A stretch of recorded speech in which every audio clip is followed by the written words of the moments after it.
ইচ্ছাশক্তি থাকলেই সব কিছুই যে সম্ভব তা প্রমাণ করেছেন চাঁদপুর ফরিদগঞ্জের টোরা মুন্সিরহাটের তরুণ উদ্যোক্তা মোহাম্মদ শরীফ মজুমদার।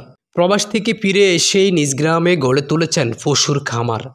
প্রাকৃতিকভাবে গরু, ছাগল ও মুরগি পালন করে মাসে আয় করছেন কয়েক লাখ টাকা এবং কর্মসংস্থানের সুযোগ করে দিয়েছেন স্থানীয়দের। শখ থেকে শুরু করছি, দুইটা থেকে শুরু করছি, এরপরে এখন বাণিজ্যিকভাবে নিয়ে নিয়েছি। এটাই এখন 2002 সাল থেকে মাত্র 2টি গরু পালন করা শুরু করেন মোহাম্মদ শরীফ মজুমদার, কিন্তু তেমন উন্নতি না হওয়ায় প্রবাসে পাড়ি দিয়েছেন তিনি।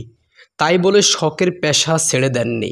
তো এটা শুরু হয়েছে মূলত 2002 সাল থেকে। আমি যখন স্টুডেন্ট ছিলাম তখন থেকে আমার এটা শুরু হয়েছে।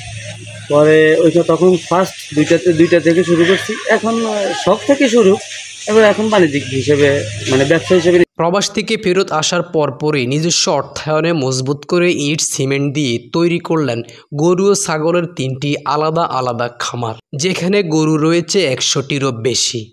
কোরবানির আগমনে কয়েকদিনের মধ্যে 27টি গরু বিক্রি করেছেন তিনি। তবে সরকারিভাবে কোনো অর্থ ও সুযোগ সুবিধা হাতে পেলেই তার খামারগুলোকে আরও ব্যাপকভাবে পরিবর্তন করার আশা জানান। যদি সরকার একটু উদ্যোগ নেয় যে খামারিদের জন্য তারা গোখাদ্যের দামটা একটু সহনশীল করে, তাহলে কিন্তু খামারিরা আমাদের দেশে বড় বড় উদ্যোক্তা তৈরি হবে, ভালো উদ্যোক্তা তৈরি হবে, বাইরে থেকে গরু আমদানির প্রয়োজন হবে না। আর গোখাদ্যের দিকে যদি সরকার একটু নজর দেয় তাহলে আলহামদুলিল্লাহ আমাদের দেশ মাংসের জন্য স্বয়ংসম্পূর্ণ।